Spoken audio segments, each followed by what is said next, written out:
Hi, my name's Latifa, and after 19 years of silence, they came back. Not with an apology, not even with love.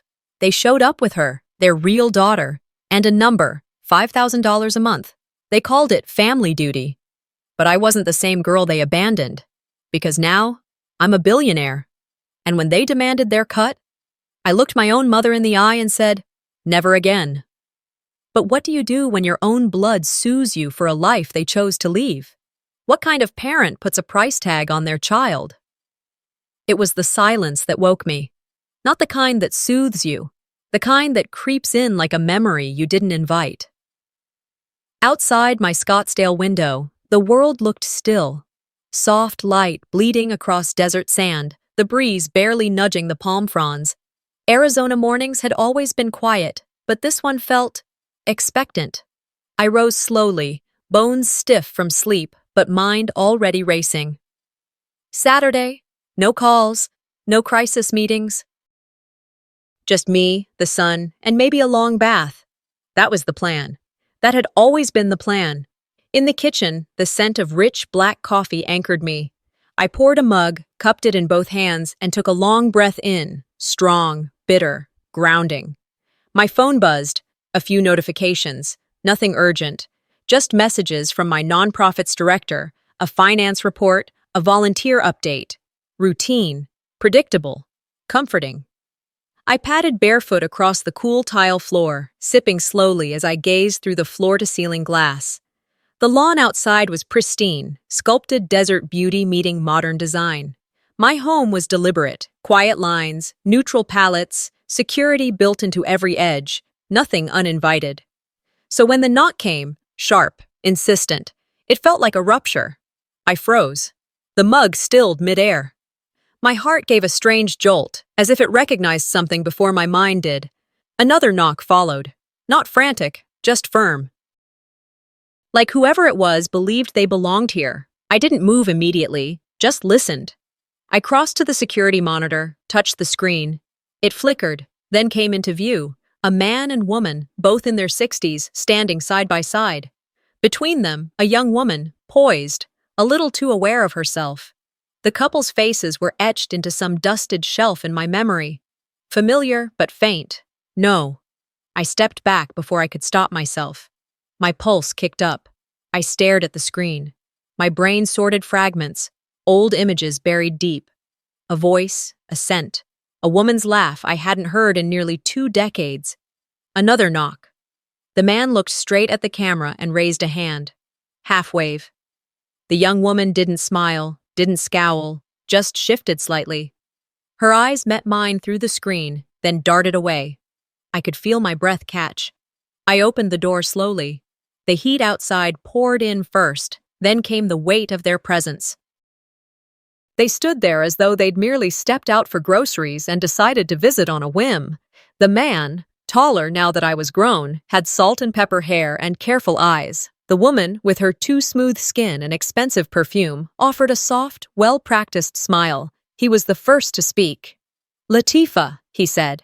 That same soft tone from when I was 5, scraped my knee and cried for someone who never came. "We hope you're well." I couldn't speak. Couldn't move. The woman stepped forward. "It's been a long time," she said. Her voice was gentle, rehearsed. Then the younger one, the stranger, spoke. "You might not remember me," she said, tucking a sleek strand of hair behind her ear. "I'm Callista. I'm your sister." Sister. The word dropped like a stone into a still pond. I blinked. 1,000 images rushed in. None of them included her. "Can we come in?" the man asked. I should have said no. I wanted to, but there's something about ghosts knocking on your door. You want to see if they're real, or if they'll vanish again. So I stepped aside. They moved through the foyer slowly, surveying the home I built with no help, no handouts, no family. I had designed every inch to keep the world out, and here they were, slipping in through the cracks. They sat in my living room like they belonged. My parents, Thaddeus and Isolde, names I hadn't spoken aloud in over 19 years. They talked about the weather, Scottsdale's dryness, my yard, my awards, my work. Callista said she had followed my career, How impressive it was. She smiled with her mouth but not her eyes. She sat too straight, like she was performing. I watched her with quiet disbelief. This was the girl they had after me, the daughter they raised. Dinner was tense. I set the table, my hands mechanical. I didn't ask if they were hungry, they just assumed. My home suddenly felt foreign, like I was the guest. We ate in a strange rhythm. They complimented the wine. The food, my decor. Then it came. Thaddeus leaned forward, folded his hands like this was a business meeting. Latifah, we're incredibly proud of what you've accomplished. Truly. Isolde followed, her voice thinner. It wasn't easy, you know. We went through a lot too. We all did. And finally, Callista. I've always looked up to you, she said. Even when I didn't know you.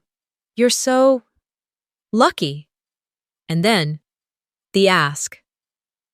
We came because, well, Thaddeus began. We need some support. Isolde reached out, almost touched my hand, but thought better of it. It's not much. Just something small. 5,000 a month, Thaddeus said. To help with things. Family duty. Family duty. I stared at him. For what? I asked. Though I already knew. Medical bills, rent, just trying to get by, Isolde explained. You've done so well. For you, it's not a lot. Not a lot for me. The words clawed at my chest. Callista nodded slowly. We wouldn't ask if it wasn't urgent. It would mean so much. I looked at her again, this stranger with my blood. Maybe. Her dress, her polished nails, her calm entitlement. Something about her expression twisted, like she knew she was playing a card and she was sure it would land. I set my fork down. 19 years, not a single letter, no calls, no visits. They vanished, left me to be raised by strangers, to fend off doubt and grief and the deep ache of abandonment. And now they were here, asking. I exhaled carefully, every breath holding back a scream I didn't want to release. This is a lot, I said finally, voice calm. I need time to think. They nodded, unsurprised, almost like they'd expected resistance, planned for it. I walked them to the door. The night air wrapped around me as I watched them disappear into it. The door clicked shut, the hush returned, but nothing would ever feel truly quiet again. I leaned against the door, palms flat on the wood as if holding back a storm. Their perfume still lingered in the hall, sweet, cloying, a scent that didn't belong here. I inhaled sharply, then exhaled, counting slowly. Fear crept in, not the kind that makes you run, but the kind that seeps under your skin and whispers, what if you let them shape you again? I spent the night pacing. The villa felt too large, too empty, each room echoing with old questions I had buried years ago. By dawn, I couldn't sleep. The desert sun rose pale and thin through my blinds. I showered, dressed, and made coffee, but even the routine felt foreign. Something inside me had shifted, as if their visit had cracked open a door I'd nailed shut. I found myself climbing the attic ladder, dust clinging to my hands. It smelled of cedar and forgotten things. I hadn't been up here in years. A thin shaft of sunlight cut across boxes labeled childhood and documents. Kneeling, I opened a battered trunk. There were photographs, me in pigtails, me holding a school trophy, images of a girl who no longer existed. Underneath them, a file folder. Inside it lay a half-burned letter, edges charred and curling inward like old leaves. I held it gently, my fingertips trembling. It was dated when I was 11. The handwriting was my mother's, but something was off, too formal, too clipped. Part of the text was torn away, but enough remained to stop my breath. A reference to my legal status as a dependent. Adoption papers, guardianship. It was like seeing my own name written in invisible ink. A memory surfaced. One cold January birthday. They had left me with a neighbor for weeks without explanation. No cake, no call, just a blank space where parents should be. The neighbor gave me a dollar store card and said, "They'll be back soon, honey." They weren't. I pressed the letter to my chest. "Why did you try to erase me?" I whispered, though no one could hear. My phone buzzed, breaking the silence. A text from Isolde. "Let's have brunch tomorrow, downtown, family only." It wasn't a request. I almost didn't go. But part of me needed to see them again, not to reconcile, but to understand what game they were playing. The next day, the sun blazed over downtown Scottsdale. The brunch spot was an upscale cafe, all glass walls and white marble tables. Inside, women in tennis skirts laughed over mimosas. I walked in wearing a simple navy dress, feeling like a stranger in my own town. They were already seated. Callista waved as if nothing had happened. Isolde looked up from her coffee, her expression unreadable. I sat down, placing my bag carefully beside me.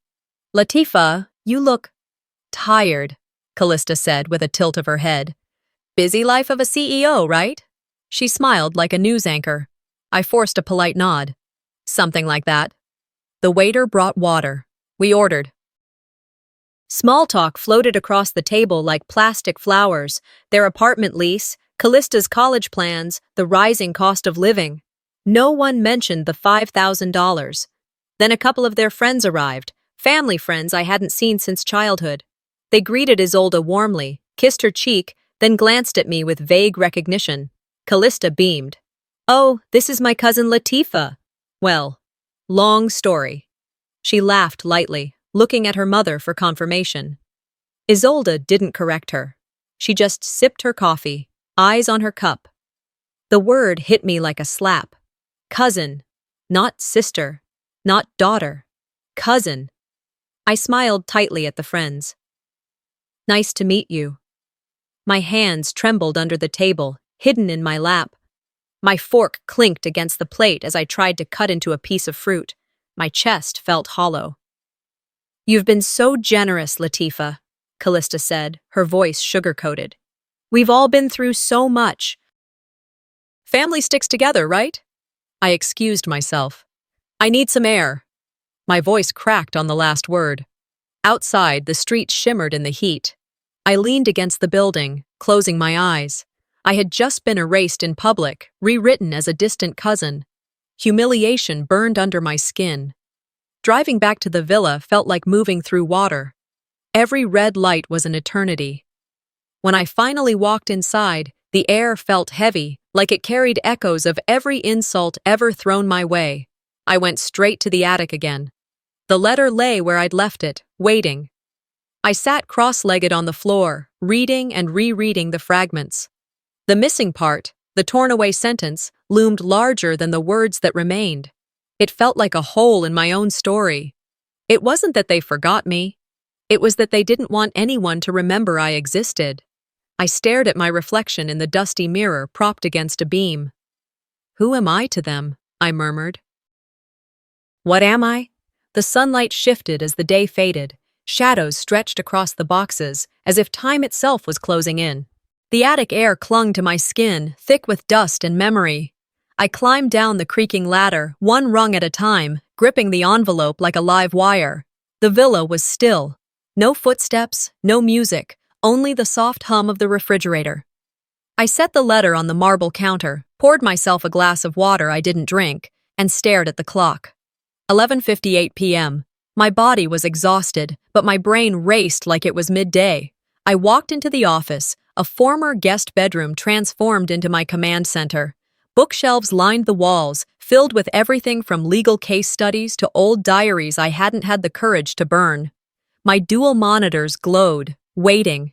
This room, more than any other, had become my safe place. My war room, my last line of defense. As I logged into my encrypted financial dashboard, something shifted. It was subtle, barely perceptible, but my gut clenched. The first thing I noticed was the banner, "Unusual activity detected." My cursor hovered, then clicked. The screen shifted, dozens of login attempts, IP traces, spikes in access pings. I scrolled further and stopped cold. Someone had tried to access my trust account. Not once. Repeatedly. I drilled into the logs. An IP address repeated across multiple days. I ran a trace. New Mexico, a small town. The same town where my parents had lived before they disappeared 19 years ago. I stared at the location marker on my screen, bile rising. I wanted to tell myself it was a coincidence, a glitch, a lazy hacker using a VPN, but the data told a different story. The logins weren't random. They used partial credentials only someone close to me would know. My childhood social security number, addresses I hadn't lived at since I was 12, even the name of the street where I first learned to ride a bike. This wasn't identity theft. It was identity reclamation. I grabbed my phone and called Mariah, my assistant, knowing it was late. "Check the trust activity flagged this week. Urgent," I said, cutting through the greeting. A moment of silence. Then her voice, measured but uneasy. "Latifa, someone submitted a notarized request. It included a scanned birth certificate, your old ID, a signature. Looked official." My spine turned to ice. "Send me everything." I hung up and refreshed my email until the message appeared. I opened the documents, slowly, as if bracing for impact. There it was. My name, my birth date, a request for account control, presented as if I had written it. But the signature wasn't mine. It was eerily familiar. Tightened strokes, a slight curve at the end of the H. My mother's handwriting, disguised, but not well enough to fool me. The paper trembled in my hand. It wasn't just a betrayal. It was strategic, intentional, like someone peeling away my skin and wearing it in my place. I opened the locked drawer beneath my desk and pulled out a small box. Inside, an old burner phone. I hadn't touched it in years, not since the days when I was rebuilding myself from nothing, back when I saved everything, voicemails, emails, messages, because part of me always knew this day would come. I powered it on. The screen flickered, then blinked to life. A list of saved voicemails appeared. Scrolling through them was like walking through a graveyard of memories, until I found one labeled Isolda, 2013. I pressed play. Her voice came through soft, almost wistful. If I had a daughter like Callista back then, I'd have kept her. The world tilted. I froze. Played it again. Her tone wasn't angry. It was casual, even fond, like she was reminiscing about a sweater she should have kept. I couldn't decide what stung more, the words or the ease with which she said them. If I had a daughter like Callista, my name wasn't even in the sentence. I sat there, paralyzed, the sound bouncing off the walls like a curse. The desk beneath me blurred as tears welled up, heavy and hot. I didn't sob, didn't scream, just folded. I was a placeholder, I whispered to no one, just a placeholder. Eventually, I passed out with my head on my arms, the burner phone still glowing beside me like a dying star. I didn't dream, just darkness. When I woke, it was morning. Sunlight cut across the floorboards, harsh and golden. My throat was raw, my blouse sleeve damp. I looked at the phone again, still on. I replayed the voicemail one last time, this time not to punish myself, but to make a choice. I copied the audio, encrypted it, and uploaded it to a secure cloud folder under a false directory name. I backed it up twice. If they came after me legally or financially, I'd have more than memory on my side. I'd have proof. Then I opened a leather-bound journal I hadn't touched since 2015. The pages were blank past the halfway point, yellowed with time. I began writing, slowly, carefully. Dates, IP logs, voicemail transcriptions, handwriting analysis. Every incident that had once felt like paranoia now laid down like testimony. At the bottom of the page, I wrote, "This time, I won't be blindsided." The sun had risen. The world outside moved forward like nothing had changed. Birds chirped, sprinklers ticked. But something inside me had shifted. I wasn't the abandoned daughter anymore. I was the woman who survived her erasure and had receipts. Later that afternoon, while adjusting a bookshelf in my office, I noticed something strange, a tiny flicker of red. I leaned in. Nestled behind the spines of two old legal books was a pinhole camera. No wires, no blinking light, just quiet violation. Someone had been watching me. The war hadn't just begun. It had already found its way inside my home. And now it was personal. Light spilled through the half-closed blinds like fractured thoughts. I stepped out of my office, mug in hand, and into the hallway. The air was still, too still. The scent of lavender cleaner hadn't faded yet, but something else hovered, something electric, invasive. I paused near the bookshelf, drawn by instinct more than reason. That voicemail from earlier was still echoing in my head like a low thrum I couldn't shake. The living room was quiet, the type of silence that doesn't comfort but warns. I ran my fingers across the shelf edge out of habit, a grounding gesture. That's when I felt it, a picture frame slightly out of place. Odd. I didn't remember putting it there. I leaned closer. The frame was tilted just enough to be suspicious. I tapped its edge lightly, and it popped outward. Behind it, tucked just above a nail in the wall, was a pinhole lens. My breath hitched in my chest. My fingertips went cold. It was so small I would have never noticed if I hadn't brushed it directly. For a second, I stared at it, frozen. The camera was looking directly across the room, aimed perfectly at the sofa, the fireplace, the desk I used when working from home. It wasn't random. I started moving slowly around the room. I scanned every corner with fresh eyes, ceiling fans, baseboards, light fixtures. My body was on autopilot, guided by instinct and adrenaline. In a smoke detector in the hallway, I found another lens. This one was neater, expertly wired, professionally installed. Snake-like wires trailed through the wall paint so subtly you'd have to be looking for them to see. I kept going. In the dining room, I moved a decorative vase that rarely shifted from its center spot.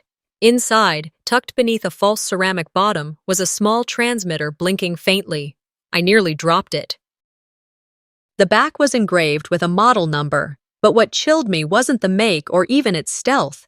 It was the registration tag embedded in the chip. My mother's name. I stood in the center of my home, my supposed safe place, surrounded by quiet surveillance devices. My throat tightened, my hands curled into fists at my sides. This wasn't paranoia. This was real. They hadn't just returned into my life. They had walked through walls, through vents and baseboards, trying to control me from the inside out. They were watching me, listening. I pulled out my phone and scrolled until I found his number. Jacob Vale, my father's younger brother. Technically my uncle, but emotionally, he had filled the role of a protector more than my father ever did. I hesitated for a moment before pressing call. The line rang, each tone louder than it should have been in the dead stillness. "Latifah?" he answered, voice low and steady. I exhaled.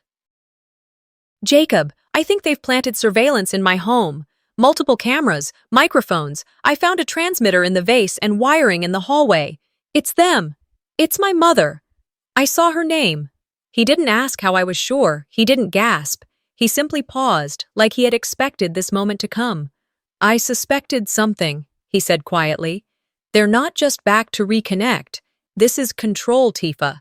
This is a psychological siege, and you're in the middle of a war you didn't start, but you have to finish." He sent me a voice memo, his foster father's old recording.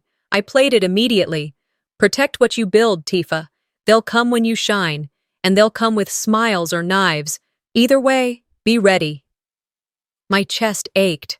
That voice, gruff with age and truth, was like a hand on my shoulder from the past. It grounded me, hardened me. My eyes welled up, but no tears fell. Not this time. I had shed enough for them.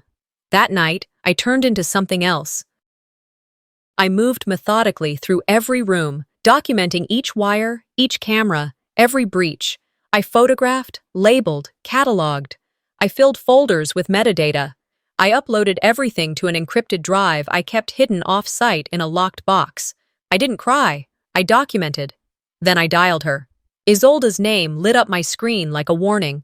I turned on my call recorder. This time, I wanted proof of her voice. When she picked up, I didn't wait. "You walked out of my life once," I said, voice clipped. "Don't try crawling back through the walls." For a moment, silence. Then her voice, soft, almost offended. "How can you be so cold, Latifah?" I took a breath, letting it fill me with ice. "Because you taught me how." I hung up. No screaming, no drama, just a line drawn in steel. The house was dark, the blinds shut tight.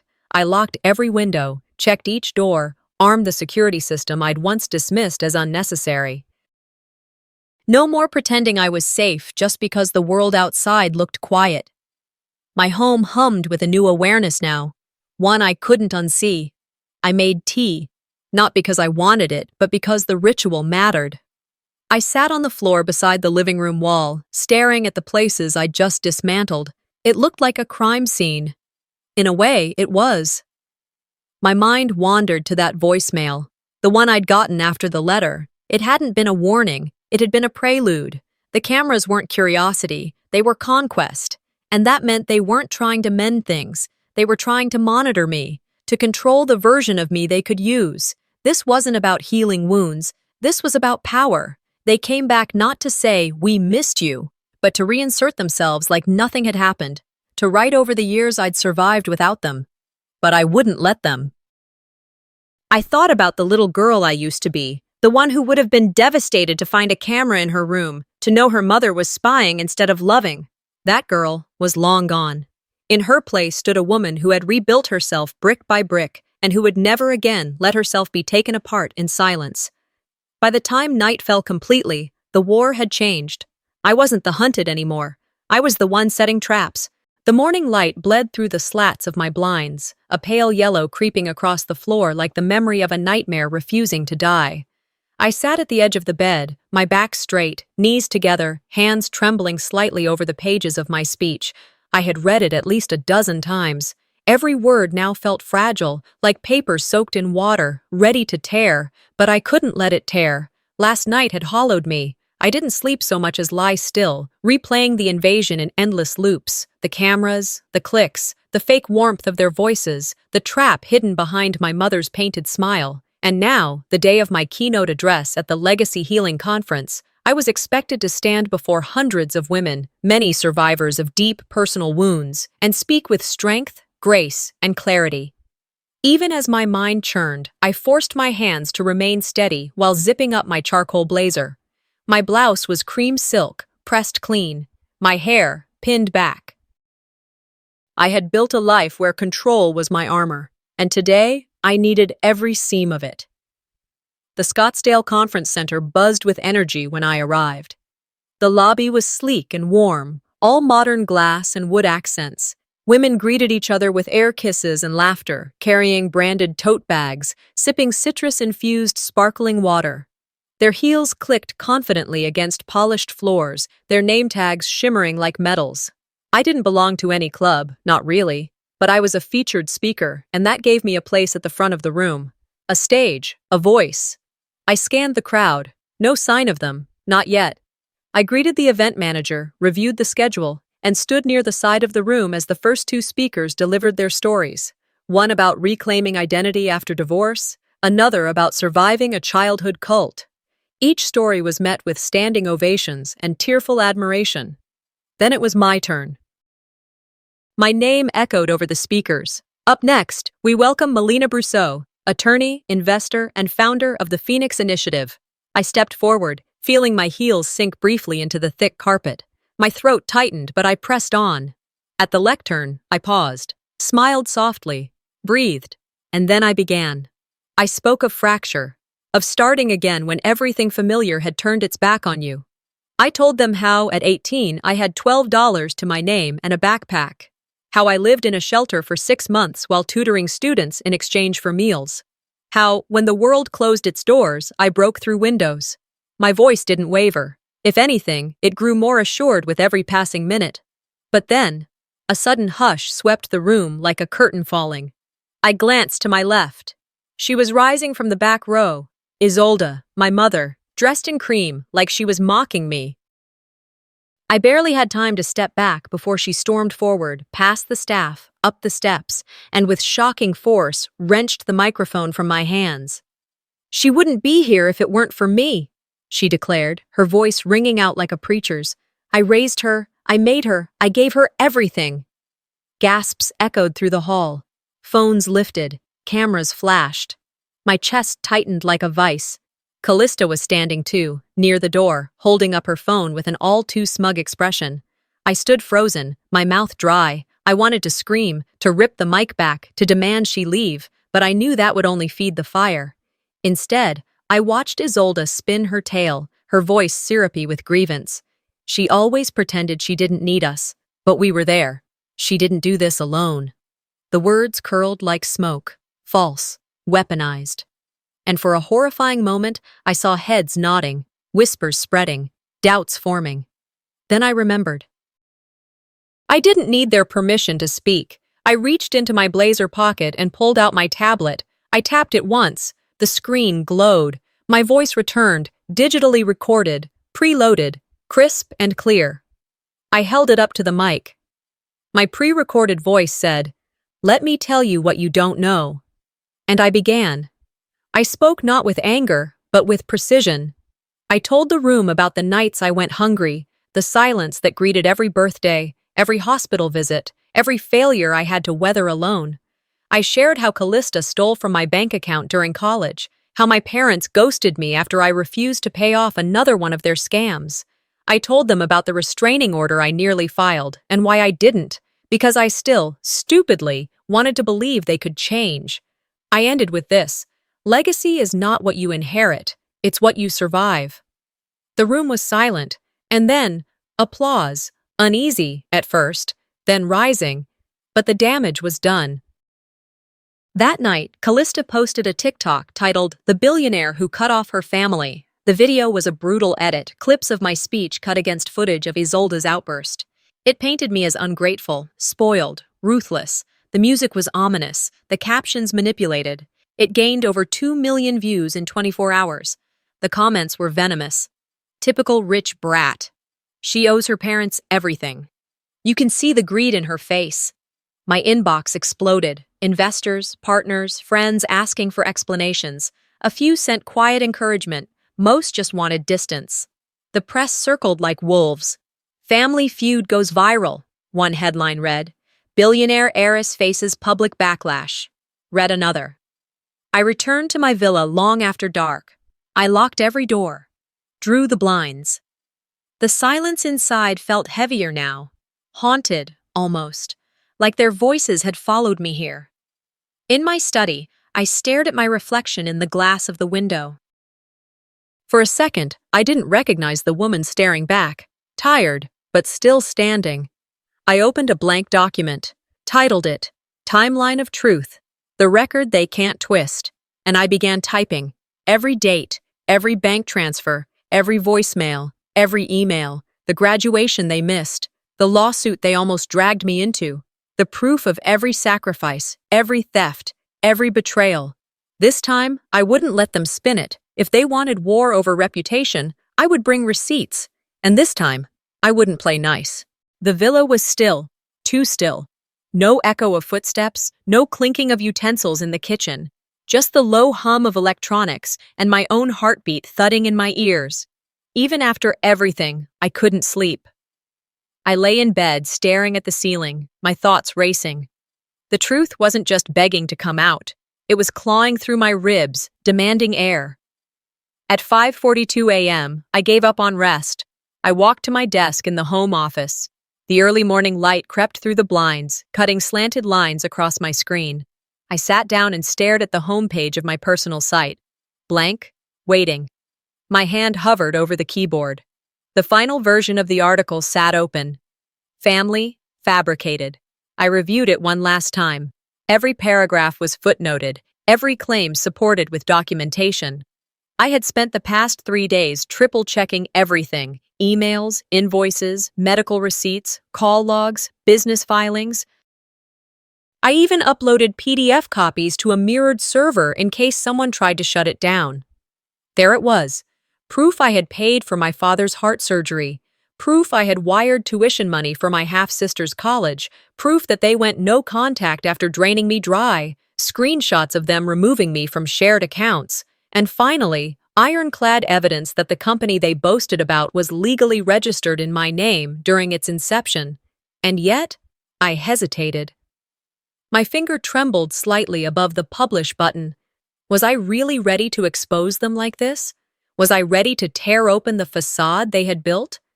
For years, I let them frame me as ungrateful, difficult, too sensitive. But now the weight of their lies had grown unbearable. They weaponized my silence, and now it was time to dismantle their illusion. Click, the site refreshed. The banner appeared. Family, fabricated, a timeline of truth. Within minutes, the dashboard lit up, notifications piling in like a digital avalanche. My assistant, Mariah, called before I could even take a sip of water. "It's blowing up," she said breathlessly. "Reddit threads, Facebook reposts, even journalists are sharing it. They're eating this alive." I opened my browser and watched the analytics climb. Page views in the tens of thousands, then hundreds. My inbox overflowed. Mixed reactions flooded in. Some supportive, some vicious. Former classmates, foster home friends, people I hadn't spoken to in years, all weighing in. Then came something unexpected. A new post went viral within the hour, labeled, "My Real Diary, The Truth About Her." I clicked the link. The writing was erratic, clearly designed to stir emotion. It painted me as controlling, abusive, manipulative. It mentioned incidents that never happened and twisted details of the few that had mo. The tone was off, too polished in places, too clumsy in others. Worse, it toggled between timelines and voices like it couldn't decide who was speaking. I frowned. Something wasn't right. I checked the upload trail. The PDF file had been created only 2 weeks ago. The metadata showed strange time zone stamps and artificial revision notes. When I traced the hosting server, it bounced through 2 proxies, but one IP was linked to a media assistant from Callista's online team. Rookie mistake. I wasn't angry. I was cold. I opened a blank post and began to type. This so-called diary is AI-generated. It was created 2 weeks ago by a fake account linked to a shell team managed by Callista's PR handler. Attached are logs of the server metadata, file timestamps, and DNS pings proving forgery. Then, I hit send and followed it up with a second, bolder statement. I was silent for 19 years. I'm done being silent. The backlash came fast. A few of my business partners issued sterile public statements about looking into the situation. One media outlet called me a calculating opportunist. Another called the story messy but captivating. But I wasn't alone. People who knew me, former caseworkers, colleagues, even 2 of my college professors, messaged me privately. Some forwarded old emails. Some offered legal resources. Some just said, "We believe you." By late afternoon, I regained control. I stayed professional. I didn't lash out. I crafted responses with calm precision, setting boundaries without inviting more chaos. For every insult, I buried them with facts. I let my evidence speak louder than their emotion. And then I did something I hadn't done in years. I safeguarded everything. I archived my entire system, encrypted hard drives, cloud redundancies, legal backups.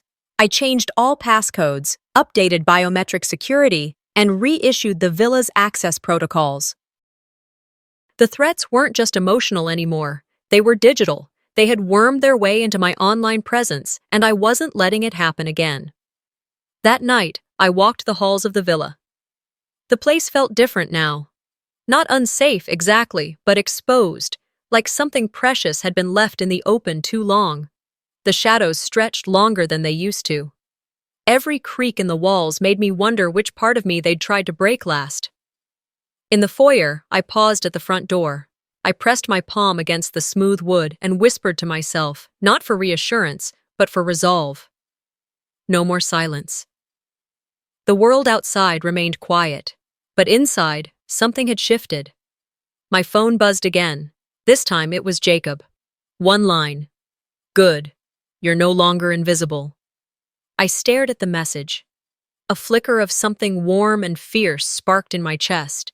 Not quite hope, not quite relief, but maybe, for the first time, power. Not borrowed, not stolen, mine. The war wasn't over, but I had finally shown up for it. The knock wasn't loud, but it shattered the stillness like a gunshot. Through the villa's front gate stood a man in a tan courier uniform, holding an envelope that looked far too official to be ignored. He didn't say much.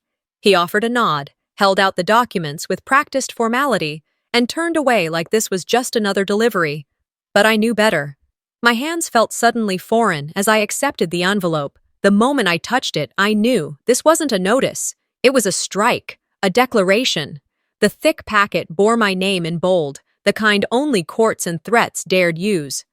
I stepped back into the foyer, my heels clicking softly against the marble floor. Light filtered through the tall windows, but everything felt colder, like the temperature had dropped 10 degrees the moment I broke the seal. Plaintiffs, Isolde Carrick, Thaddeus Carrick, Callista, they were suing me. The claims blurred as I scanned them. Emotional contribution, familial obligation, verbal contracts from years I had blacked out to survive. They framed their demands in elegant legalese, but the meaning was crude. They wanted money. Not just any money, my money. The assets I built, the name I protected, the life I carved out in the ruins they left behind. I set the documents down on the entryway table. They seemed to hum with weight, pulsing like something alive, or maybe it was just the rage building in my chest. My fingers moved on muscle memory. I dialed my lawyer from the home office, barely hearing the dial tone. "They filed," I whispered before he could even say hello. "I know," he replied grimly. "It's already trending." "Of course it is," he paused. "They'll try to frame it like you owe them a slice of what you've built, that it's only fair for the family to share." I scoffed, rubbing my temple. They shared nothing when I was 15 and sleeping in a shelter. Fair didn't exist then. "No," he said softly. "But now that you've made it, they'll twist fairness into a weapon." By afternoon, the headline had exploded across social media. "Estranged family, sues billionaire, daughter, claims verbal agreement, entitles them to fortune." Commenters didn't care about nuance. Some cheered for justice, others accused me of abandonment. None knew the years I went hungry. None knew the price I paid in silence. I sank into the living room couch, eyes on the news report playing across the screen. My name, their faces, speculation piling up with every second. Every segment was a stab, yet nothing pierced like the next blow. My phone vibrated. Maya's name, Maya, my college roommate, my maid of honor, my closest confidant for years. I blinked at the screen. My heart beat faster. But it wasn't a call. It was a tag. She was listed as a witness. For them. I froze. Then I called. Once, twice, no answer. My fingers trembled. And then, her voice, on the news. "Latifah always wanted attention," Maya said, her tone polished, unfamiliar. "This whole thing, it's just her showing off like always." I felt the floor fall out beneath me. That voice, once my sanctuary, now cracked like a whip. Every memory, laughing in dorm rooms, crying over breakups, secrets whispered at midnight, all of it rewired in a second. A knife slipped between my ribs, clean and cold. I walked the hallway like a ghost. I didn't cry. Not at first, but somewhere between my framed degrees and the childhood photo I kept near the staircase, the dam broke. The sobbing came deep and raw, from a place I'd buried beneath years of polished success. I cried for the girl who only ever wanted to be seen. I cried for every version of me who believed family meant safety. I cried for the betrayal I hadn't yet processed. But I did not break. When the sobs quieted, I rose. I didn't bother fixing my face. I drove, straight to the office of an old contact Jacob once mentioned. A lawyer, a quiet one. Someone Jacob had trusted during the early years when we were still trying to figure out how to protect what little we had. "He's the kind who sees war before it starts," Jacob had said. I parked outside the unassuming building and walked in. My voice was low but steady.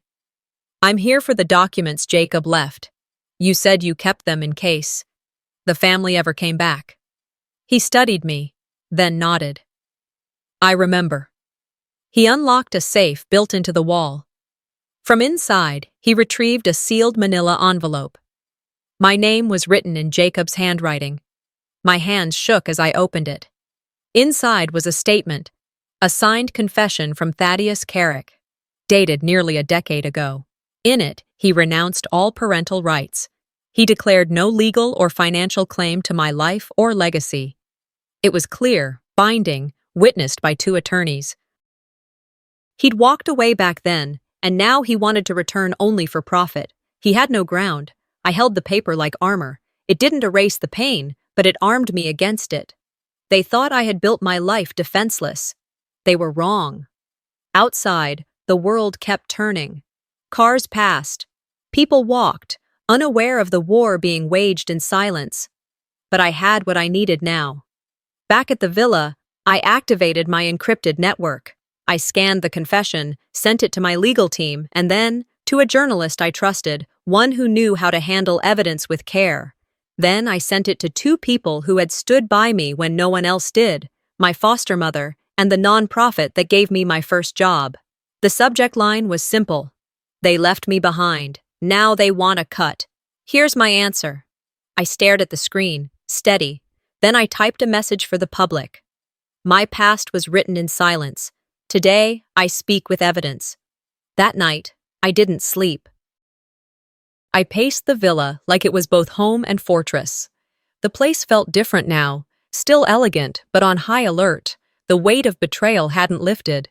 But beneath it, something new had formed. Steel, precision, resolve. Maya's voice still echoed. My parents' signatures haunted. The lawsuit loomed.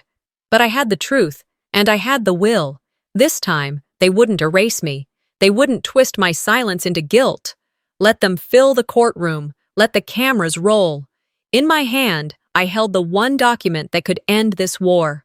I stepped into the Maricopa County Courthouse dressed in tailored navy, sharp lines, steady breath, and heels that echoed with intention. My reflection in the polished glass door had warned me nothing about today would be easy. And yet, as I crossed the threshold, it felt as though the whole building exhaled around me. The room didn't fall silent, but the shift was unmistakable. Heads turned, cameras flicked. The quiet murmurs rose in tempo. I wasn't just someone filing a case anymore. I was the story, the scandal, the daughter who dared. Across the aisle sat Callista, lips pinched into a diplomatic smile, her lawyer whispering with enthusiasm. Isolde sat 2 rows back, hands folded, her perfectly manicured fingers motionless atop a designer clutch. Beside her, Thaddeus exuded the smug confidence of a man who believed in his own untouchability. They had come dressed for victory, but so had I. My lawyer leaned in and whispered, "You have the floor after they rest." "Be ready." I nodded, my palm wrapped tightly around the weathered envelope, my trump card. Inside it, the confession Thaddeus had signed years ago. I had found it buried among documents passed down from my foster father's estate. Ironically, it was a careless copy Thaddeus himself had demanded to be destroyed. He had no idea what was coming. The prosecution's final presentation was a circus of defamation, a mashup of distorted TikToks, out-of-context recordings, grainy clips of me walking away from family functions. Then came the fake diary entries, pages meant to make me seem paranoid, manipulative, even unhinged. I watched my life rewritten in front of strangers. People whispered, eyebrows raised, some sneered, others winced. The last frame froze with my face, expressionless, as if I were the villain in a horror story. Then, silence. "Defense?" the judge said. I rose. I didn't shuffle notes. I didn't glance at my lawyer. I walked slowly to the podium and placed one hand on it to steady myself. My other hand held the audio file, cued and ready. No theatrics, just truth. I looked to the judge, nodded, and pressed play. First, Callista's voice. "So, we'll just milk her for a few months, then get the lawyer to file. She won't know what hit her." Then Isolde's, cool and surgical. "She's emotionally weak. Keep the pressure on. She'll pay to keep the peace." Click. I turned back to the room, letting the silence breathe. It felt like something sacred. "You say I abandoned you," I said. "But this is what family meant to you?" My voice didn't break. My eyes didn't water. I wasn't asking for pity. I wasn't begging to be believed. I was simply laying out the truth and letting it speak. And it did. The room erupted, audibly, visibly. Reporters gasped. Journalists fumbled for phones and tablets. Callista's expression drained to gray. Isolde looked stunned for the first time since I'd known her. Thaddeus's mouth formed a perfect O, then shut tight. The judge called for order, gavel slamming, but the damage was done. Afterward, I was escorted to the judge's chambers for a private conference. My lawyer, normally composed, looked dazed but pleased. He handed me another envelope, thicker, newer. Inside it was my foster father's final message. In familiar cursive ink, he'd written, "Latifah, if they ever return, this letter gives you full legal right to everything I left. I chose you, not by blood, but by heart. Let no one convince you otherwise." Attached were the notarized documents, the deed to the house, the full trust records, dated signatures. Every inch of it airtight. The very foundation of their lawsuit had just crumbled. We walked back into the courtroom to deliver the documents to the court clerk. I caught Callista's eyes just as she noticed the envelope. She must have known. A single wrinkle in her brow gave her away before she looked away, humiliated. When the ruling came, it felt less like a victory and more like a quiet undoing of pain. The court recognizes the submitted documents as valid and binding. All financial and property rights hereby remain with the defendant, Latifah Brooks. Boom. Not applause, just silence. Heavy. Telling. And then it started. The journalists refreshed their headlines. I could hear keyboards tapping. Whispers turned into questions. Did they really plot the whole thing? Was the daughter always the target? What else have they lied about? My family's faces fell like dominoes. Rage, denial, confusion, then quiet. I gathered my things, straightened my blazer, and walked out into the Arizona sun, where the air was warm and sharp with early autumn. Reporters lined the courthouse steps, microphones and flashes ready. They called out, "Latifah, do you forgive them? Will you seek damages? Are you planning to speak publicly?" I said nothing, because I didn't owe anyone a performance, not anymore. Later that evening, I stood in front of the house where it all began. The same crooked porch, same faded shutters. A breeze passed through, rustling the ivy climbing the walls. This home had once been a sanctuary, then a battleground, now perhaps something else. Mine. I unlocked the front door with slow fingers. The air inside was musty, untouched. But in it, I felt something settle, not peace, not joy, just truth. The sun was just beginning to climb when I pulled onto the highway, leaving behind the shaded suburbs of Scottsdale. As the city shrank in my rearview mirror, I felt lighter, like shedding a skin I never agreed to wear. The desert stretched before me in vast, golden silence. Somewhere between the lines of cactus and dust-swept wind, I stopped rehearsing comebacks. I no longer needed them. I was headed to Mesa, Arizona. Not for revenge, not for closure, but to start something. The gravel crunched beneath my tires as I turned down the old drive. The house at the end looked like it had forgotten it ever held life. Shutters missing, fence sagging, porch eaten by time. Yet to me, this was a sacred place. My childhood didn't begin here, but this was where I first felt seen. This was Jacob and Ruth Vale's home, the foster parents who never had much but gave more than anyone ever had. I lived here after my parents vanished when I was 9. I remembered the quiet kindness of Jacob's hand steadying mine as I learned to write my name again, or Ruth's voice singing softly while patching up holes in secondhand shoes. They were the ones who reminded me I existed, not just as an obligation, but as someone with a heartbeat that mattered. I got out of the car and walked to the gate, holding the plaque tight to my chest. The Vale Legacy Scholarship, in memory of Jacob Ruth Vale. I paused at the threshold, wind lifting strands of my hair. I imagined Jacob's voice telling me, "Come on in, kiddo." The house was in shambles now, windows broken, floorboards exposed to sky.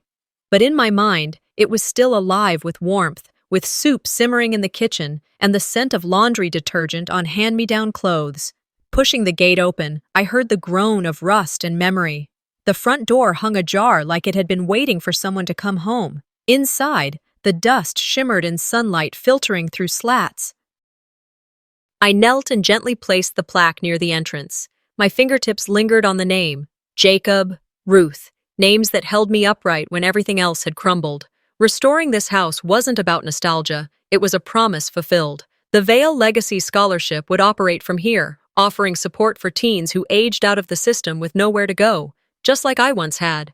The first crew arrived mid-morning. 2 men in hard hats surveyed the perimeter, boots crunching over broken tile and dry leaves. I gave them the rundown, where the office would go, how I envisioned the reading room near the sunlit side of the house. We talked about permits, roof patches, repainting plans. It was strange, standing in the ruins of my past, now drawing blueprints for someone else's future. "This place matters," I told one of the workers as he took measurements. He didn't ask why. He nodded like he understood.